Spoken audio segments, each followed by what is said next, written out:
अध्यक्ष महोदय, मैं सबसे पहले आपका धन्यवाद देना चाहता हूं कि आपने मुझे अपनी पार्टी की तरफ से राष्ट्रपति जी के भाषण बोलने का मौका दिया है। अध्यक्ष जी, सत्ता पक्ष और विपक्ष दोनों लगातार अपनी बात रख रहे हैं। मैं सबसे पहले अध्यक्ष जी आपको और आपके साथ साथ सभी चुने हुए सांसदों को मैं बधाई और शुभकामनाएं देना चाहता हूं। साथ ही साथ मैं सबसे पहले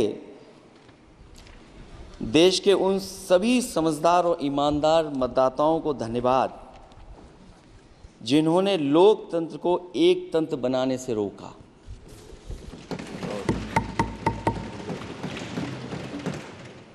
चुनाव के समय पर अध्यक्ष जी ऐसा कहा गया कि 400 पार। मैं समझदार जनता को फिर एक बार धन्यवाद दूंगा और मैं कुछ कहना चाहता हूं कि आवाम ने तोड़ दिया हुकूमत का गुरूर, दरबार तो लगा है पड़ा गमगीन में बेनूर है पर। अध्यक्ष महोदय, दरबार तो लगा है पर बड़ा गमगीन बेनूर है और पहली बार ऐसा लग रहा है हारी हुई सरकार विराजमान है। जनता कह रही है चलने वाली नहीं सरकार। अध्यक्ष महोदय, जनता कह रही है चलने वाली नहीं, ये गिरने वाली सरकार है। और क्योंकि ऊपर से जुड़ा कोई तार नहीं, नीचे कोई आधार नहीं, अधर में जो है अटकी हुई वो तो कोई सरकार नहीं। दरअसल पूरा इंडिया समझ गया है कि इंडिया ही प्रो इंडिया है। इस चुनाव में इंडिया अलायंस की नैतिक जीत हुई है। ये पीडीए इंडिया की सकारात्मक राजनीति, पॉलिटिक्स जो पॉजिटिव है, पॉजिटिव पॉलिटिक्स की जीत हुई है। ये इंडिया पीडीए की सोशल जस्टिस मुहिम की विक्ट्री है। 2024 का परिणाम हम इंडिया वालों के लिए जिम्मेदारी से भरा पैगाम भी है। और अगर हम यूं कहें अध्यक्ष महोदय कि 15 अगस्त 1947 अगर उपनिवेशिक राजनीति से आज़ादी का दिन था तो 4 जून 2024 देश के लिए सांप्रदायिक राजनीति से आज़ादी का दिन रहा। ये सांप्रदायिक राजनीति के अंत और सामुदायिक राजनीति की शुरुआत है। जहां सांप्रदायिक राजनीति का अंत हुआ है वहीं सामुदायिक राजनीति की शुरुआत हुई है। सबसे अच्छी बात हुई ये है कि इस चुनाव में सांप्रदायिक राजनीति की हमेशा के लिए हार हो गई है। अध्यक्ष महोदय, कहने को सरकार ये कहती है कि ये 5th लार्जेस्ट इकोनॉमी बन गई है और जीडीपी के मामले में 5th वर्ल्ड की इकोनॉमी बन गई है। लेकिन अध्यक्ष मोदी, ये सरकार क्यों छिपाती है कि अगर ये हमारी सबसे लार्जेस्ट इकोनॉमी, अगर हम 5वें नंबर पर हैं, तो हमारे देश की पर कैपिटा इनकम, प्रति व्यक्ति आय हमारे किस स्थान पर पहुंची है। और हम लोगों ने तो अध्यक्ष महोदय देखा है कि अगर दिल्ली की सरकार ने कहा होगा कि $5 ट्रिलियन की इकोनॉमी बनेगी, तो जहां से प्रधानमंत्री जी चुन करके आते हैं वहाँ का प्रदेश के सरकार भी कह रही कि हम $1 ट्रिलियन इकोनॉमी बना लेंगे। देश की इकोनॉमी कहाँ पहुँच गई, पर कैपिटा इनकम क्या है। लेकिन अगर उत्तर प्रदेश की इकोनॉमी को अगर $1 ट्रिलियन की इकोनॉमी बनना है तो कम से कम 35% की ग्रोथ चाहिए। मुझे नहीं लगता है कि 35% की ग्रोथ उत्तर प्रदेश पा पाएगा। हम हंगर इंडेक्स में कहाँ खड़े हैं, नीचे से कहाँ हैं। जो 5th लार्जेस्ट इकोनॉमी की बात कर रहे हैं वो इनइक्वालिटी के पैरामीटर पे कहाँ खड़े हैं, वो हैप्पीनेस इंडेक्स में कहाँ खड़े हैं। और जो लोग चुनाव को अपने तरीके से मोड़ते हैं, मैं उन्हें कहना चाहता हूं कि अध्यक्ष महोदय, इस चुनाव के परिणाम ने तोड़ने वाली राजनीति को तोड़ दिया है और जोड़ने वाली राजनीति की जीत हुई है। इस चुनाव में धन छल बल की नकारात्मक राजनीति की शिकस्त हुई है। ये चुनाव जो देश का हुआ, ये सकारात्मक राजनीति का नया दौर शुरू हुआ है। इस बार प्रो कॉन्स्टिट्यूशन वालों की जीत हुई है। हम मानते हैं संविधान ही संजीवनी है, उसी की जीत हुई है। ये संविधान मंथन में संविधान रक्षकों की जीत हुई है। अब ऊपर से नीचे की राजनीति का अंत हो गया है। अब नीचे से जो समाज की जो आवाज़ उठेगी वही राजनीति का आधार बनेगी। मैं कहना चाहता हूं कि देश किसी की व्यक्तिगत महत्वाकांक्षा से नहीं, जन आकांक्षा से चलेगा। मतलब अब मनमर्जी नहीं, जनमर्जी चलेगी। इस चुनाव का बड़ा पैगाम यही है।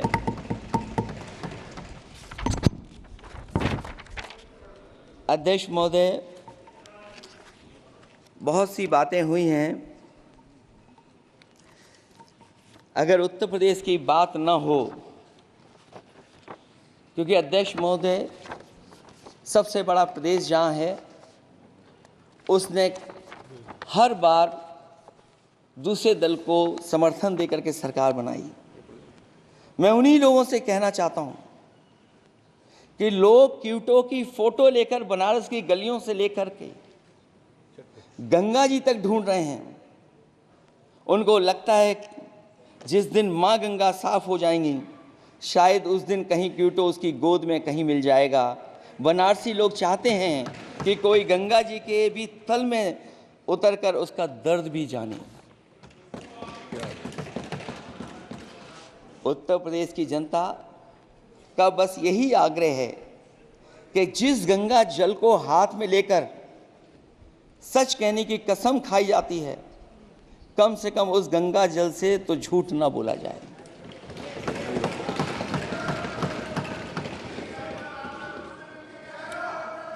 जहां विकास के नाम पर खरबों रुपए की लूट का राज खोलते भ्रष्टाचार के गड्ढे प्रदेश का नाम खराब कर रहे हैं, वहीं पहली बारिश में ही टपकती हुई छत और गिर चुकी स्टेशन की दीवार बेईमानी की निशानी बन गई है। अध्यक्ष महोदय, विकास का ढिढोरा पीटने वाले इस विनाश की जिम्मेदारी कब लेंगे? और रही सच्चे विकास की बात, तो हमने जो सड़क बनाई उस पर हवाई जहाज उतरे थे और उत्तर प्रदेश की मुख्य नगरी में सड़कों पर नाव उतरी हैं। और अभी बारिश और हो जाएगी तो नाव से भी चलना पड़ेगा। यही स्मार्ट सिटी के जुमले का भी हाल है। न तो जाम से छुटकारा मिला, न बुनियादी सुविधाओं से कोई निजात मिली, न कोई बुनियादी सुविधाएं मिल पाई हैं। मुझे याद है अध्यक्ष महोदय, देश के प्रधान सांसद जी ने अनाथ पशुओं के बारे में बहुत कुछ कहा था। अनाथ पशुओं की समस्या से छुटकारा दिलवाने के लिए कब वादा किया हुआ, लेकिन कई चुनाव बीत गए हैं, अभी तक गन्ने का भुगतान 2 हफ्ते का वचन जो दिया था, कहां दिया था? अब तो वचन देने वाले को भी याद नहीं है। हर बात को जुमला बना देने वाले लोगों के ऊपर से जनता का भरोसा उठ गया है। इसीलिए बहुमत की सरकार नहीं है, ये सहयोग से चलने वाली सरकार है। डबल इंजन के नाम पर उत्तर प्रदेश को टकराहट के सिवा कुछ हासिल नहीं हुआ है।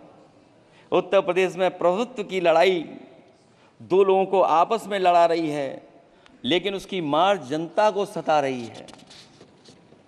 पिछले 10 सालों की उपलब्धि बस इतनी रही कि एक शिक्षा परीक्षा माफिया का जन्म हुआ। अध्यक्ष महोदय, जिस समय चुनाव में थे और उत्तर प्रदेश में वो हालात देखे हैं कि नौजवान जब भी तैयारी कर करके जाता था और परीक्षा दे करके लौटता था तो उसको पता लगता था कि पेपर लीक हो गया। और उत्तर प्रदेश में केवल एक पेपर लीक नहीं हुआ है, जितनी भी परीक्षाएं हुई हैं सब पेपर लीक हुए हैं। केवल उत्तर प्रदेश ही नहीं, मैं माननीय सांसद की तरफ से सुन रहा था, कई ऐसे प्रदेश हैं जहां पर परीक्षाएं देने तो बच्चे गए लेकिन वहां भी पेपर लीक हो गया। और अभी जब 4 जून को रिजल्ट आया, उसके बाद जो बात उठी है, देश की सबसे प्रेस्टिजियस परीक्षा, उसका भी पेपर लीक हो गया। और आखिरकार ये पेपर लीक हो क्यों रहा है? सच्चाई तो ये है कि ये सरकार पेपर लीक इसलिए करा रही है कि सरकार नौकरी नहीं देना चाहती, रोजगार नहीं देना चाहती, उन नौजवानों का भविष्य नहीं बनने देना चाहती। पिछले 10 सालों की उपलब्धि बस इतनी रही है कि एक शिक्षा परीक्षा माफिया का जन्म हुआ है, जिसने तथाकथित अमृत काल में युवाओं के भविष्य की आशाओं को ही जहर दे दिया है। जो सरकार उम्मीद को मार दे, वह न तो वर्तमान को सुधार सकती है, न भविष्य को संवार सकती है। सरकार आशा का प्रतीक होनी चाहिए, निराशा का नहीं। जनता चाहती कि हर समस्या के लिए बीते कल को जिम्मेदार ठहराने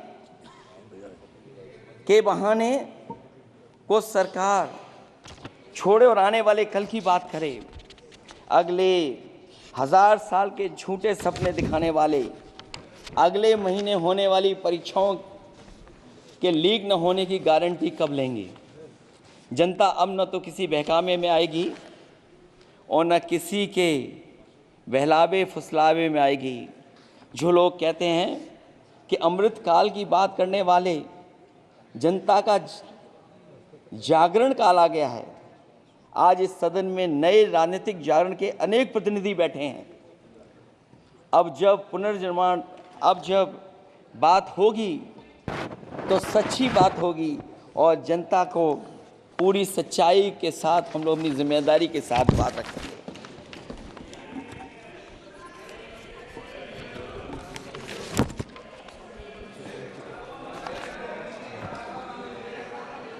अध्यक्ष महोदय, एक जीत और हुई है, एक जीत और अध्यक्ष महोदय हुई है। मैं जानता हूं सत्ता पक्ष बैठे वाले लोग समझ गए होंगे। अयोध्या की जीत भारत के परिपक्व मतदाता की लोकतांत्रिक समझ की जीत है। और हम तो अध्यक्ष महोदय यही सुनते आए हैं, होए वही जो राम रची राखा, यह है उसका फैसला। अध्यक्ष महोदय, होई वही जो राम रची राखा, यह है उसका फैसला। जिसकी लाठी में नहीं होती आवाज, जो करते थे किसी को लाने का दावा, वो हैं खुद किसी के सहारे के लाचार।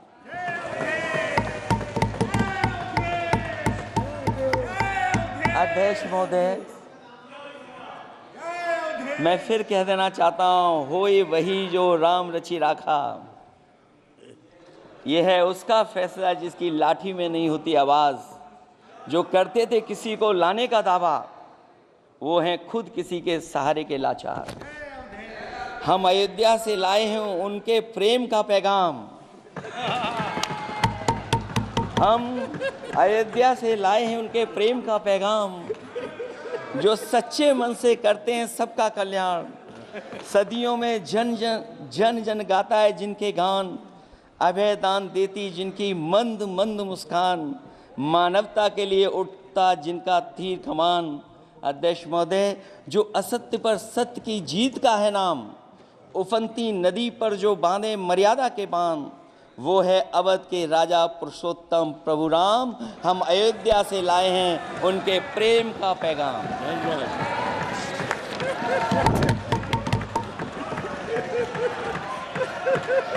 अध्यक्ष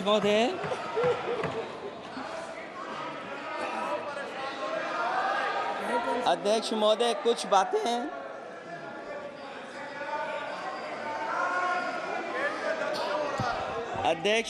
कुछ बातें समय और काल से परे होती हैं,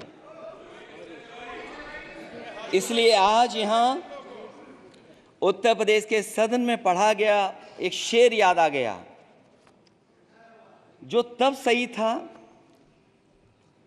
अब और सही साबित हो रहा है। इजाजत हो अध्यक्ष जी तो मैं अर्ज करूं। हजूरे आला आज तक खामोश बैठे इसी गम में, हजूरे आला आज तक खामोश बैठे हैं इसी गम में, महफिल लूट ले गया कोई जबकि सजाई हमने। योगी जी के लिए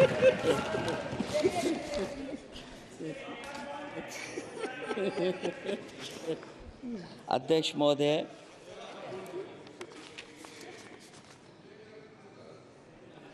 मैं मॉडल ऑफ कंडक्ट जब चुनाव लागू हुआ उस समय मैंने देखा कि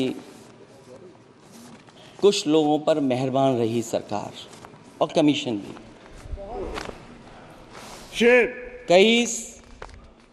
मैं बहुत डिटेल में नहीं जाना चाहता हूं अध्यक्ष महोदय,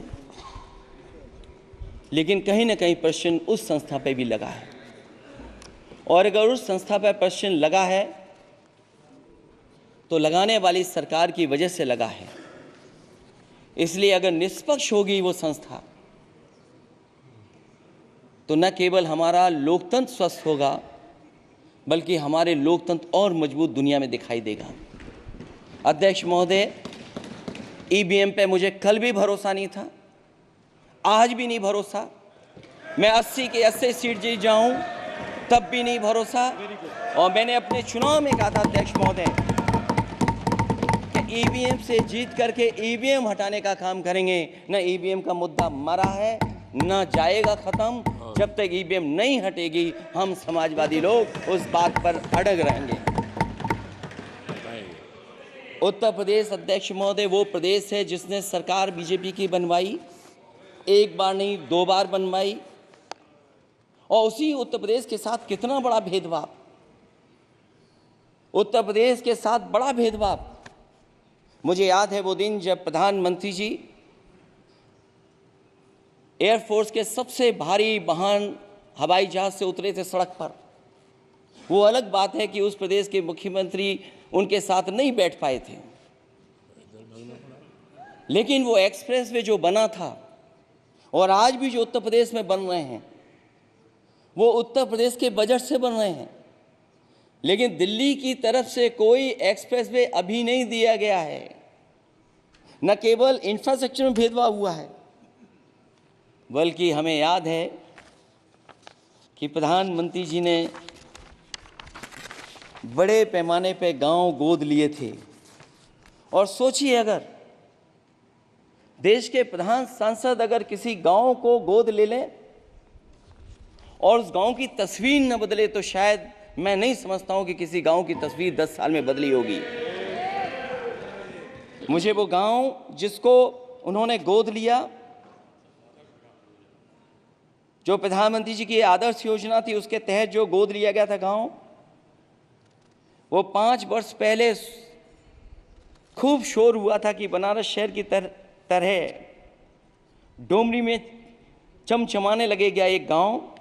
हकीकत में कुछ नहीं हुआ। उसकी दुर्दशा वैसी की वैसी है, जैसे था गांव वैसा ही का वैसा है। टूटी सड़कें, कच्ची पगडंडियां, उखड़े और टूटे हुए ईंट के खंजे, बदहाल हैंडपंप, पावरलूम और पंखे के जाली के कारखाने को आखिर कब तक रफ्तार मिलेगी जो उस गांव में काम होता था, लोग करते थे। खाली पड़े रसोई गैस के सिलेंडर, अंधाधुंध बिजली कटौती के बीच इस गांव के लोगों को हर सुबह मजदूरी की कभी ना खत्म होने वाली तलाश आखिर कब पूरी होगी। तो सोचिए, एक गांव की तस्वीर ये है, जो गांव कभी गोद लिया गया था उस गांव की भी तस्वीर नहीं सुधर पाई है। जो भाजपा के स्मार्ट सिटी के झूठे सपने में गांव के लिए कोई जगह नहीं है। अपने गांव गोद लेने की जो बात कही थी, क्या वो भी जुमला था अध्यक्ष जी? पता नहीं जिस गांव को गोद लिया था उसका नाम भी किसी को याद है कि नहीं। मैं नाम पूछ करके किसी को शर्मिंदा नहीं करूंगा, क्योंकि अगर नाम याद है तो ये तो और भी बुरी बात है कि अपने नाम याद रखने के बावजूद भी कुछ नहीं किया। जिसे गोद लिया जाता है उसे अनाथ बनाकर छोड़ देना अच्छी बात नहीं है। और अगर तस्वीर अध्यक्ष महोदय बदली हो 10 साल में उन तमाम गोद लिए हुए गांवों की, तो मैं सत्ता पक्ष के लोगों से कहूंगा जरूर इस सदन में बात रखें, जरूर बताएं आप। जो बात कभी अध्यक्ष महोदय कास्ट सेंसस की उठी थी, हम उस कास्ट सेंसस के पक्ष में हैं कि बिना कास्ट सेंसस के सामाजिक न्याय संभव नहीं है। सबको हक दिला पाना मुश्किल है। अध्यक्ष महोदय, राष्ट्रपति जी के अभिभाषण में अग्निवीर को लेकर के जो चिंता विपक्ष की थी और देश के नौजवानों की थी, वो चिंता वैसी की वैसी बनी है। अध्यक्ष महोदय, मैं ये कहना चाहता हूँ, मैं खुद मिलिट्री स्कूल से पढ़ा हूँ। मेरे साथ के बहुत बड़े पैमाने पे लोग फौज में हैं। मैंने समय समय पे जो मेरे साथ पढ़े जो सीनियर थे उनसे भी जानकारी हासिल की है। बड़े बड़े अफसर से मैंने पूछा है, वो शायद आपको न बता पाएँ, लेकिन दबी जुबान में उन्होंने कहा है कि देश की सुरक्षा के साथ अग्निवीर जैसी व्यवस्था लागू करने से समझौता हो रहा है। अध्यक्ष महोदय, किसी भी देश की सबसे बड़ी प्राथमिकता अगर कोई है तो वो देश की सीमाओं की सुरक्षा है। अग्निवीर जैसी व्यवस्था से कभी संभव नहीं है। अध्यक्ष महोदय, हम अग्निवीर व्यवस्था को कभी स्वीकार नहीं कर सकते हैं। आज नहीं कल, कल नहीं बाद में, जब कभी भी सत्ता में इंडिया गठबंधन आएगा, अग्निवीर व्यवस्था हमेशा हमेशा के लिए खत्म हो जाएगी।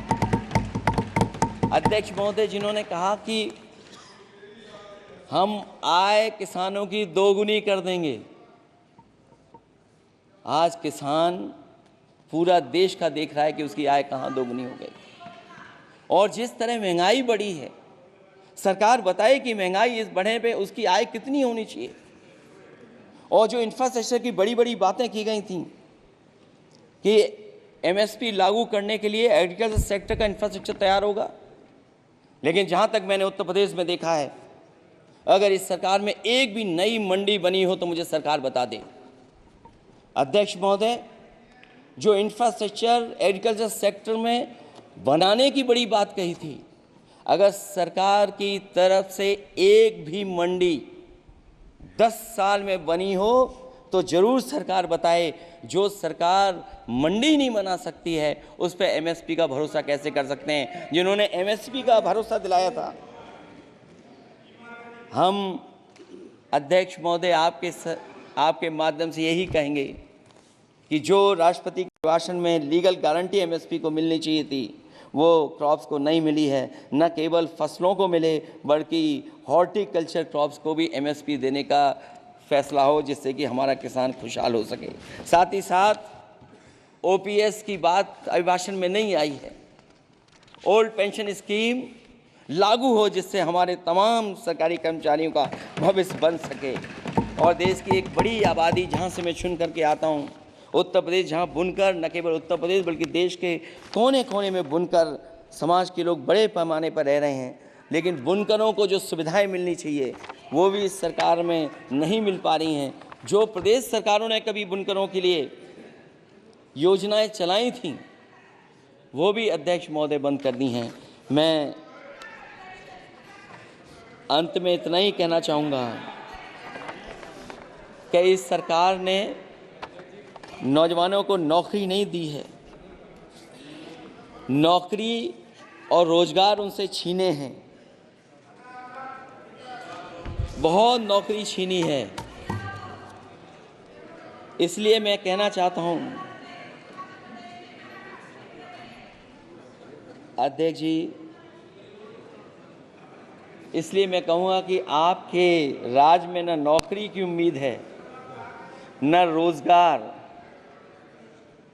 क्योंकि आपने छोटे कारोबारी तक को इतना छोटा बना दिया है कि न तो वो अपना पेट भर सकता है न किसी को नौकरी पर रख सकता है। जो कुछ पद निकलते भी हैं तो उन पर लेटरल एंट्री के नाम से पिछले दरवाजे से कुछ खास संगी साथियों को रख लिया जाता है। आरक्षण का हक नॉट फाउंड सुटेबल के नाम पर हड़पा जा रहा है। और अध्यक्ष महोदय, आरक्षण के साथ इतनी खिलवाड़ किसी सरकार ने नहीं की होगी जितनी खिलवाड़ इस सरकार ने की है। जहां सरकारी नौकरियां नहीं दी जा रही हैं, और सरकारी नौकरियां इसलिए नहीं दी जा रही हैं क्योंकि उन्हें आरक्षण देना पड़ेगा। जिस प्रदेश से मैं आता हूं वहाँ सबसे बड़े पैमाने पे नौजवान बेरोजगार है, और पिछले 10 साल में जो पेपर उन्होंने लीक कराए हैं वो इसीलिए कराए हैं क्योंकि नौकरी ना देनी पड़े, और अगर नौकरी देनी पड़ेगी तो उन्हें आरक्षण भी देना पड़ेगा। ये जानबूझ करके सरकार नौकरी और आरक्षण के साथ खिलवाड़ कर रही है।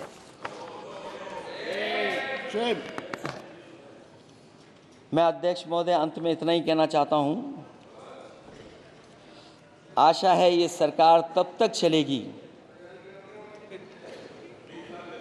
तब तक उसके केंद्र में इस देश का हर एक गरीब, शोषित, वंचित, पीड़ित, पिछड़ा, दलित, अल्पसंख्यक, आदिवासी, महिला, युवा, छोटा कारोबारी, ईमानदार, नौकरी पेशा, आम आदमी और कर्मचारी, अधिकारी, मजदूर और किसान होगा, ना कि धनवान होगा। और शासन के आधार पर संविधान होगा। वह जुमलों की जगह सच में महंगाई, बेरोजगारी, भ्रष्टाचार, गरीबी, भुखमरी, सांप्रदायिक हिंसा, दलित व महिला उत्पीड़न, सामाजिक अन्याय जैसे मूलभूत मुद्दों का समाधान होगा। और भोजन, बिजली, पानी, दवाई, पढ़ाई जैसी बुनियादी ज़रूरतों के लिए कागजी योजनाओं की जगह सच में इंतज़ाम होगा। मैं एक बार फिर उत्तर प्रदेश की समझदार जनता द्वारा सबसे बड़ी पार्टी चुने जाने के साथ साथ इंडिया गठबंधन समाजवादी पार्टी और कांग्रेस को सबसे ज़्यादा सीटें जिताई, उसके लिए मैं उत्तर प्रदेश की जनता का बहुत बहुत धन्यवाद और आभार भी प्रकट करूँगा। मुझे उम्मीद है कि अगली बार जब राष्ट्रपति जी का भाषण हो वो सरकारी भाषण ना हो, सच्चाई के साथ सरकार अपनी बातें रखें।